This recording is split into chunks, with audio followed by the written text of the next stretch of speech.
I read 10 books in June. Welcome to my June wrap-up, by the way. Hey everyone, welcome back to my channel. I'm Leandra the TBR0, and my goal is to lessen my physical TBR one book at a time. I read 10 books in June. Welcome to my June wrap-up, by the way. I can't believe that I'm hitting these numbers. Last month I read 9. 2 months before that I read 13.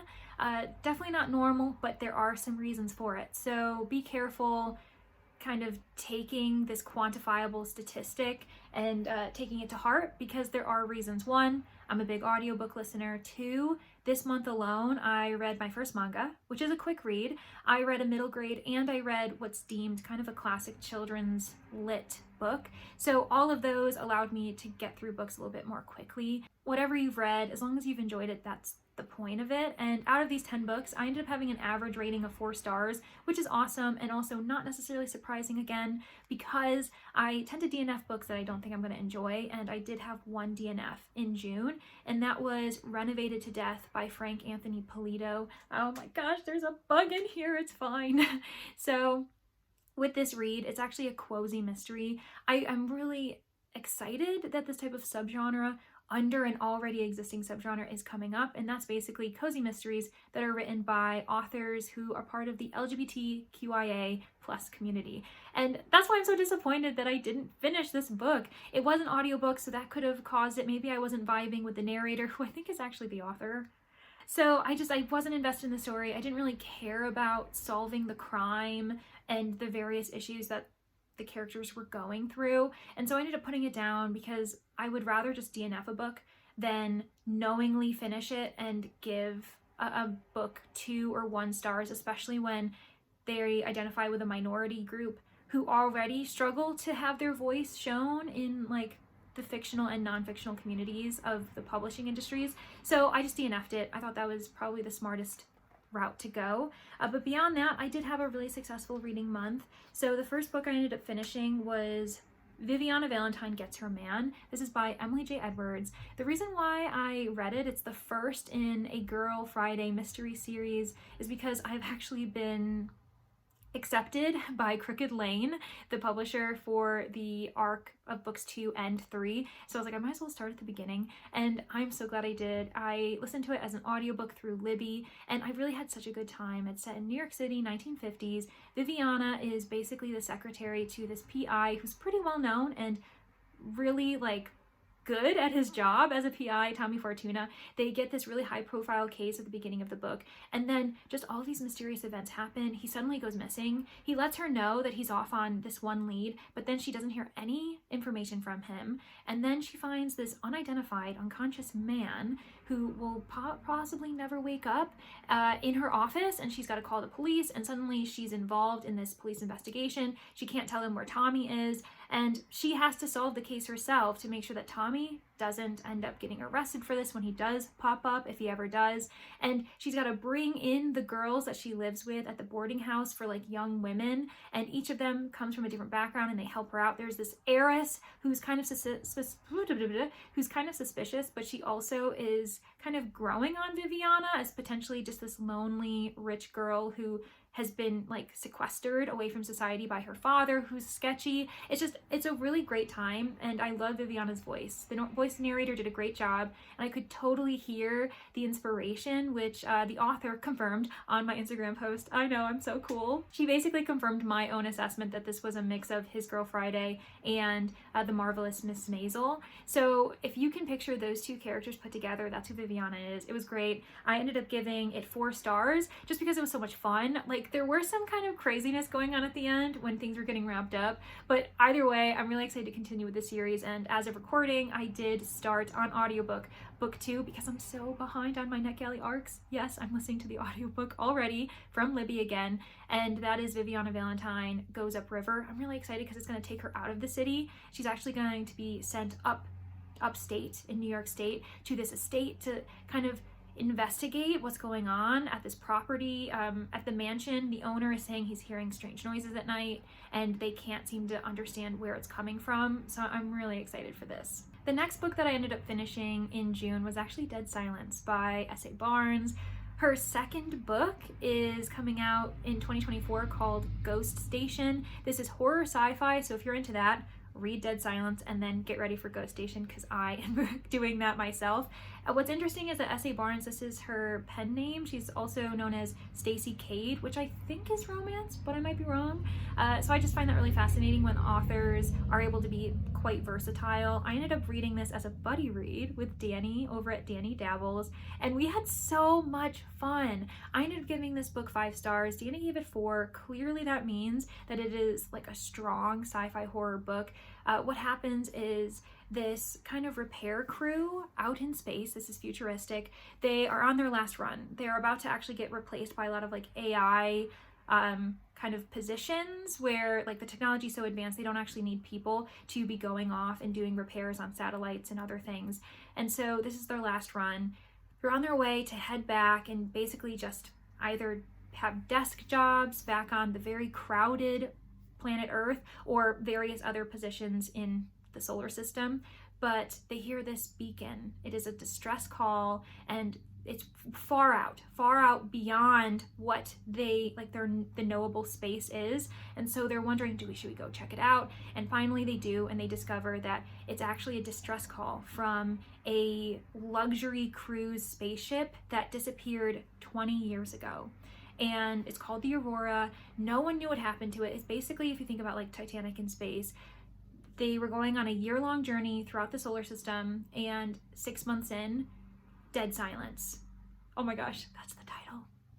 So basically they know that this is going to be a great haul, because since they've discovered this, lost ship, now they technically have a huge claim financially on whatever is left on board. And because this was a luxury ship, there were some really high profile people, the richest people in society, on this particular ship.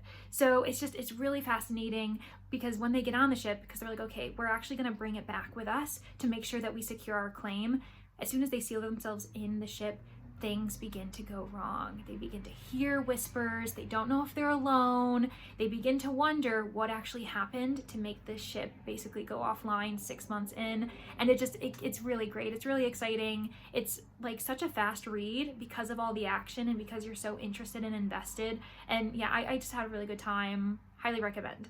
So the second audiobook that I ended up finishing was Killing Me, and this is by Michelle Gagnon. This is described as like a laugh out loud thriller, which I don't know why, but that's the second book I've read this year that has had that description. The other one was The Thing in the Snow, and I can't remember who the author was. I'm so sorry. I will put the description up there. But yeah, so I read that back this winter, I think back in January, and so I was like, okay, let's see if this is kind of a similar vibe. And it's also laugh out loud. It's very funny, but while The Thing in the Snow was more about satirical workplace kind of things, this one is very much just kind of like chaos. The main character is hilarious, Amber. I think she was my favorite part of the entire book. It kind of begins a bit surprisingly. She is abducted by a known serial killer, and she is livid. She is embarrassed. She can't believe she's become one of these girls, and this serial killer is super weird. He shaves your entire body and paints your body to emulate Pokemon. I think he's known as like the Pokemon Go killer, and it's honestly really ridiculous. Events lead her to get away from the serial killer, and then she finds herself running away from a past, because she also has quite a sketchy past herself, because she didn't want to be in the limelight after the events that happened with the previous killer.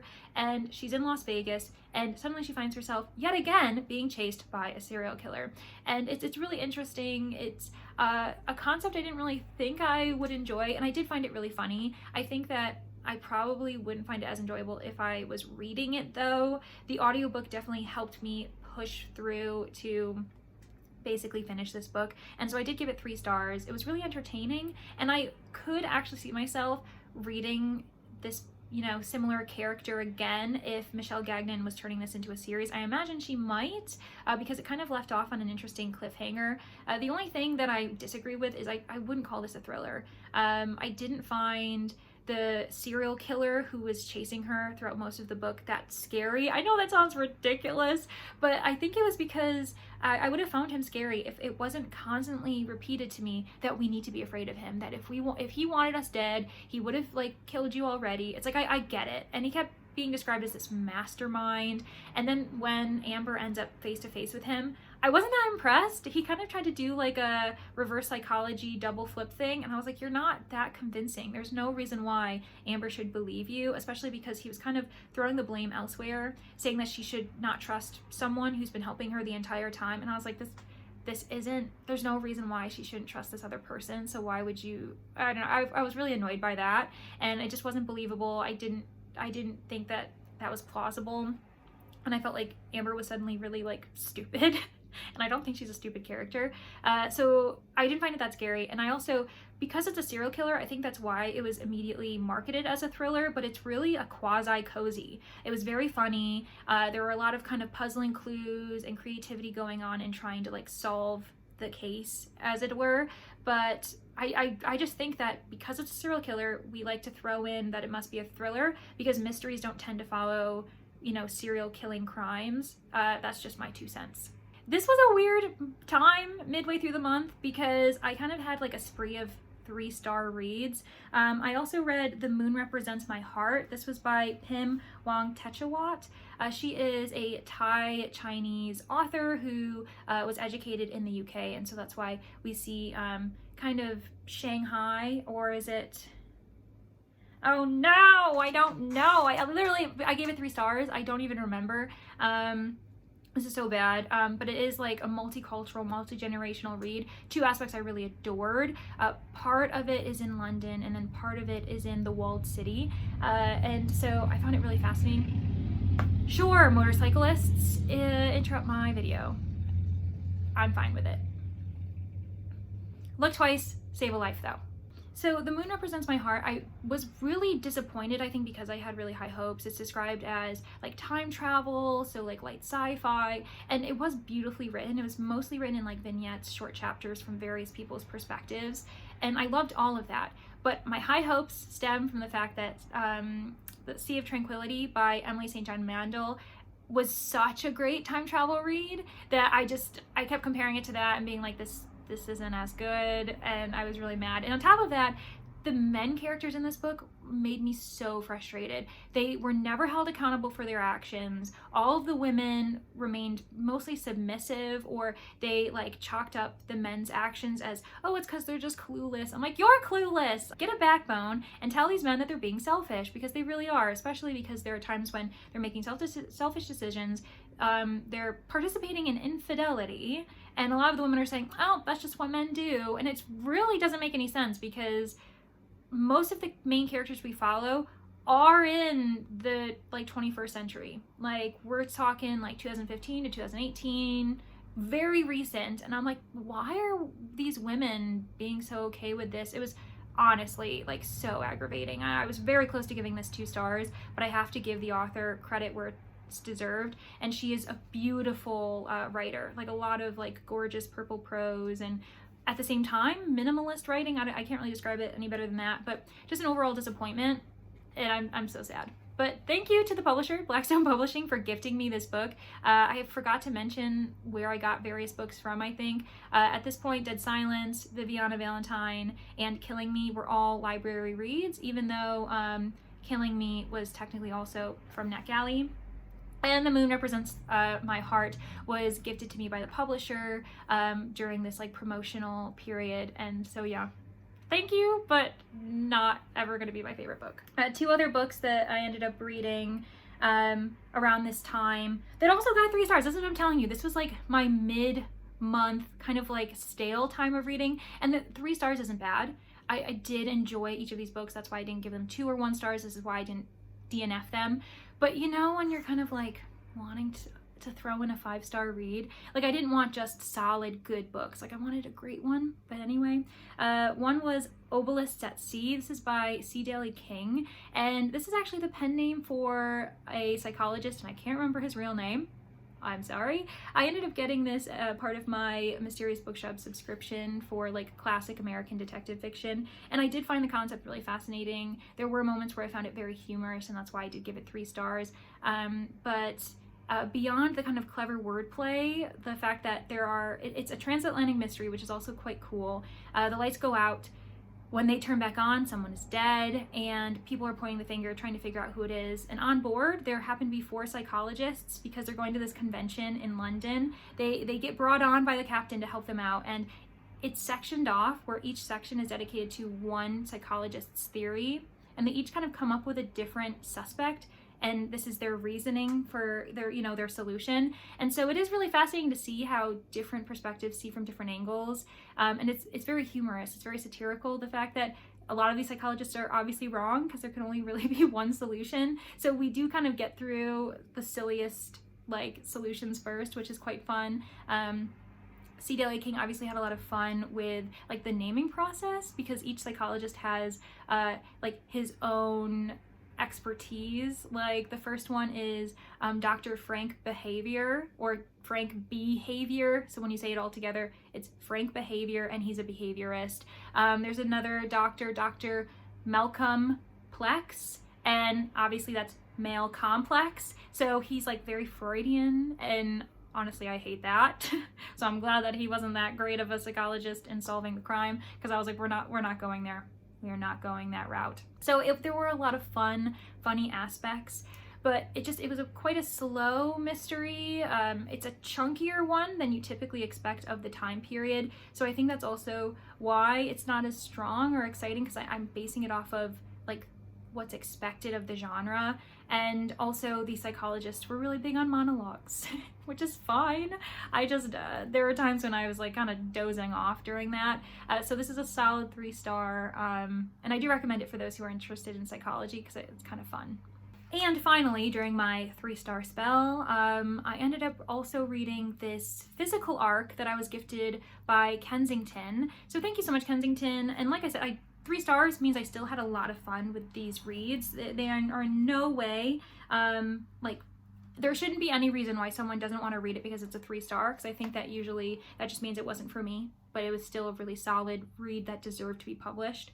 And this was Murder at a London Finishing School. This one was by, what was her name? Her last name was Ellicott. Oh, I'm so bad at this. I don't know why publishers send me books. I'm really bad at this.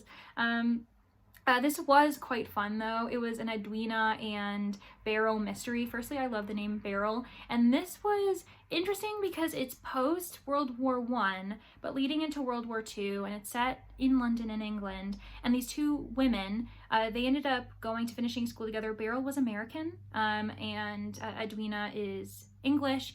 They befriend each other. They're very much opposites. Edwina is a homebody. She likes her garden. She likes, to follow certain etiquette rules, whereas Beryl is like, I've been divorced multiple times. I've traveled the world. I know how to fly a plane. And obviously I adored Beryl. She's really fun. I really liked kind of her modernist view. And I think the author does a really good job of it's a historical mystery, and a lot of people sometimes don't like it when there's clearly a strong feminist woman character in historical fiction, which it's mind-boggling to me, but they feel like it takes them out of the time period because it wouldn't be realistic. And so I think Ellicott does a good job of providing us with, the traditional person who wants to be married and have kids and blah, blah, blah. And then we have the very adventurous, exciting woman who has been misunderstood during her time period. And they are really good friends. They care for each other, which I really adore. They're women who I believe are in their 30s, early 30s, which is also, or they might be late 30s now that I think about it. But that's really refreshing. And the mystery was quite fun. It was set at their old finishing school. They had to go return, so it was building up old memories.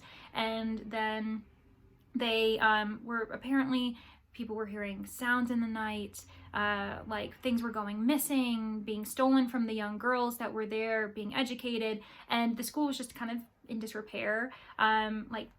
We're kind of seeing a transition historically in the UK where less women are attending finishing school. This is post World War I. we have different priorities now, and so this school is really struggling to like stay on its feet, and this problem of there possibly being ghosts or some type of like malicious intent involved like is causing even more trouble. So the headmistress, she asks these two, you know, alumni to come down. They come and they, you know, are investigating things, and then this old schoolmate ends up being found dead on the premises, which adds just to the chaos.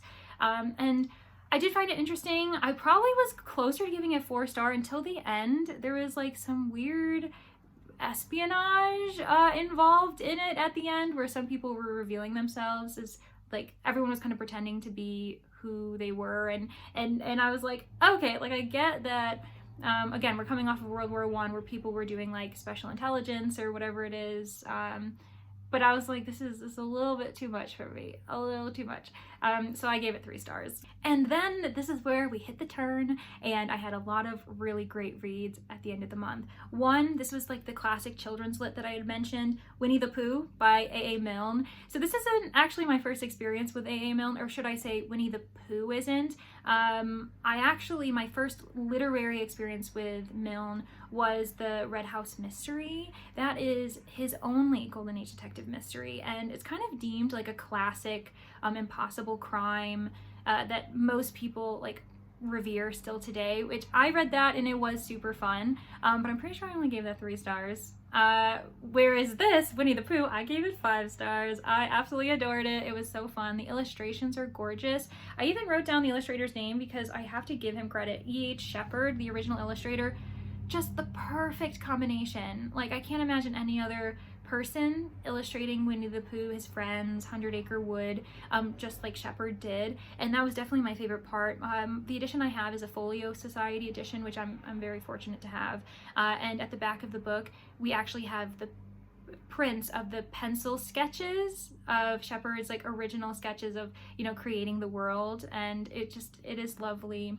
The humor in it too, it like stood this test of time. As an adult, I found it so clever. I really loved how A.A. Milne was able to like make certain like silly, absurd scenarios like so funny, and it's the wordplay while also sticking to like the wordplay of a child, because we're talking about like Christopher Robin and like understanding large words. For instance, instead of going on an expedition, they go on an expedition and all of these things, and it was really whimsical, and it was just whimsical nonsense that I definitely needed at the time. Especially after my like 3-star streak of like just solid reads, I needed something that was just gonna like kind of like clear my head. And then I ended up listening to another audiobook. So what is that? Audiobook 3 of the month.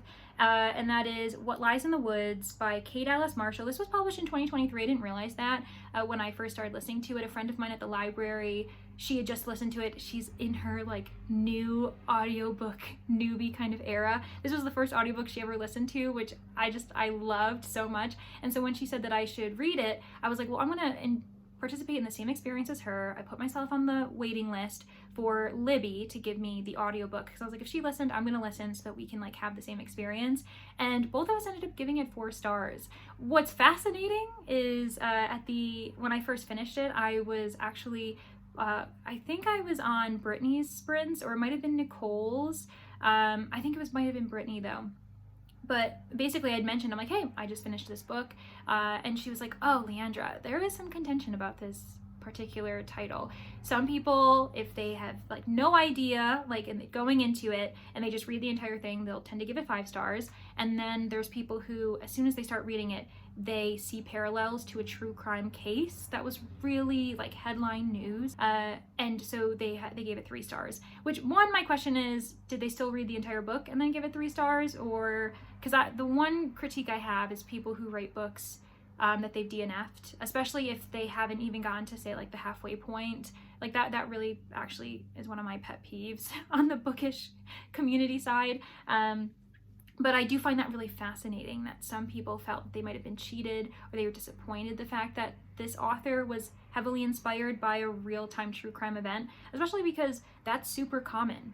In mysteries and thrillers, most of these like authors are super into it, so they'll be aware of certain crimes. They do hopefully some research when they're like talking about crime, and people have, like, authors have been writing like inspired novels by true crime cases like for centuries. I think Josephine Tay did one from like the 19th century. Agatha Christie was really well known for doing that too. And I think the reason why we might be a bit more okay with them is because we don't actually know what the true crime cases were. We're not as familiar with, say, early 20th century or 19th century crime like we would be, say, a crime that happened in the last like 10 years. So it is a really fascinating kind of debate. I ended up giving it 4 stars just because the voice narrator did such a great job. Marshall does also a great job of sprinkling in clues and twists to like keep you hungry for figuring out how things are going to go. I was impressed by the various kind of suspects she was offering. I have to admit though, I didn't make the connection with the true crime case, but I did already have an inkling very early on with like who did the crime. And it's just because I haven't read very many thrillers, but for some reason the thrillers I have read, they've all kind of had the same trope of like who the actual like bad person is.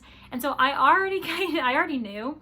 And there was another twist I already like suspected, but I attribute that to the fact that I'm also a big mystery reader. I like work for a podcast that does mystery books all the time. And so like I feel like I've been trained to always just be like sifting through like the red herrings that authors are providing.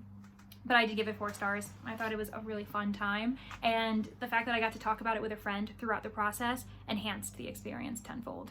Okay, 2 more books. We're gonna get through it. It's fine, it's fine, it's fine. So my first manga ever ended up being SpyXFamily Volume 1, and this one I've had from the library probably going on like 2 months, and I've just been putting it off. I don't know why. I think it's because when it's like a new genre or a new medium, you're kind of nervous. You don't really know what to expect. And I was actually really happy that I was able to acclimate myself to reading right to left, both in regards to the panels, but also the dialogue. It took me a second to kind of like know what I was doing, and sometimes I got into the habit where I would like read and I'd flip the page, I'm like, oh no, other way. So it was a really fun learning experience, and it's such a cute series. I've only read the first volume, so I really like can't talk about like if the entire series is great, but the first one I gave 5 stars. I love that there exists cozy manga, like cozy espionage manga. The illustrations are super cute, super fun. They're like so expressive, and there's a lot of silliness that goes on, while the one character whose various aliases is Lloyd, and he's a spy. And his like alias like name is like Twilight. So he's a spy, and he has this mission where it requires him to basically get a wife and a child to like infiltrate the society. And so he starts off by getting the child, and he adopts this random kid, and he doesn't realize, but she is telepathic. And so she knows he's a spy, and so she knows how to get him to basically adopt her. And then he's like, okay, now I need to get a wife. And so the telepathic child, Anya, she spies out this one character who's an assassin.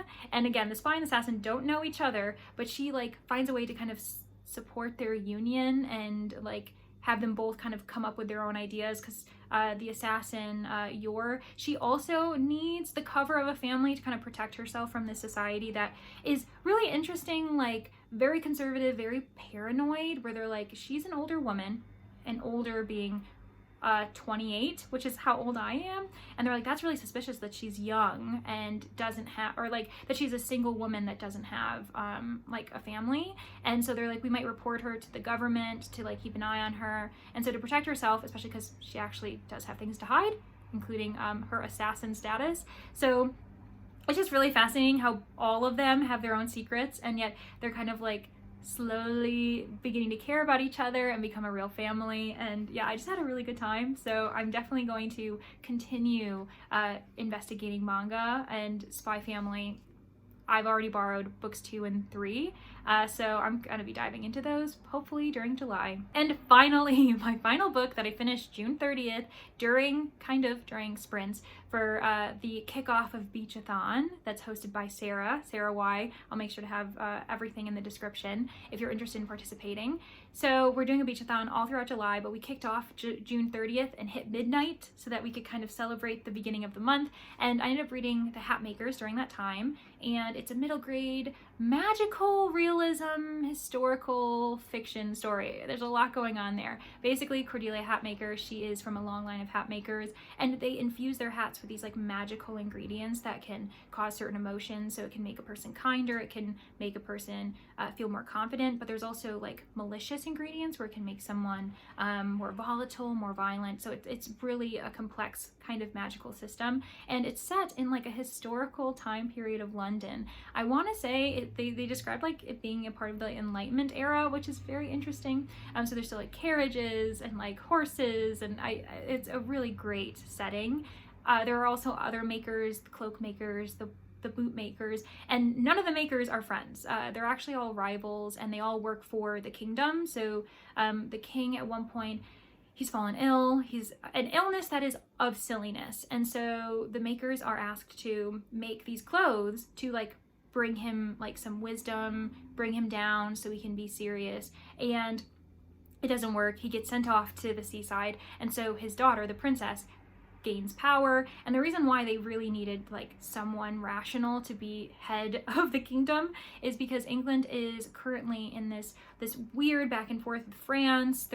They're wondering if war is going to be coming on because there can't seem to be any type of agreement. And so basically the hat makers, as well as the other makers, are commissioned to make peace clothing, to like make sure that these peace talks end up going correctly. Of course, all this other chaos happens. Cordelia's father is missing. He was meant to return on a ship that apparently did not make it to port, crashed during a storm.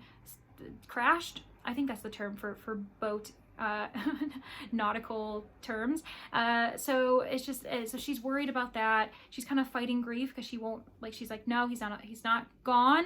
He's missing. We need to find him. And like everyone else is kind of struggling with like to believe her, to trust her, and all of this chaos. Honestly, it's lovely. It's a lovely book. So funny, but also like so many important, lovely themes as well. 5 stars. It was great. And that is my June wrap up. 10 books. All of them like mostly amazing.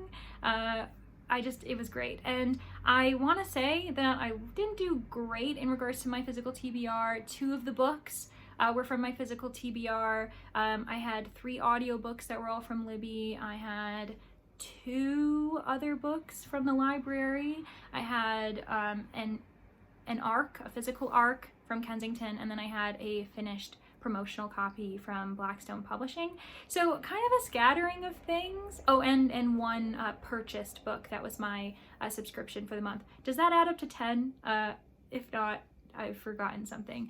But I'm hoping in July to actually really focus on my physical TBR. I know I say that every month, but I'm participating in the mid-year reading scramble that's hosted by Margaret over at The Word Nerd, and she has a prompt, like a graphic for specifically if you want to focus on physical TBR books. So that's what I'm doing, and I'm very determined to finish that. If I do, that means I'll probably read 5 books on my TBR, which is great.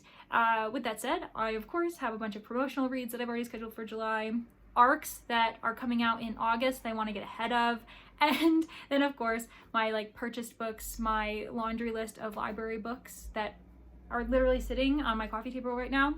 Probably upwards of 8 books there. You know what? It's fine. Could be worse. I could have other problems, but my problem of having too much to read is something I shouldn't be complaining about.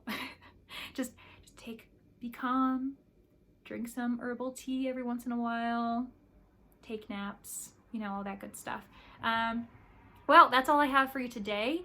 Thanks everybody who got to the end of the video. I'd love to know what you've been reading in June, what you're planning on reading in July, any thoughts on the books that I mentioned, and yeah, if you would be so kind, consider liking the video because you did make it this far. Maybe subscribe if my personality and my reading tastes correlate with something that you're interested in continuing to watch. And I will see you all in the next one. Bye!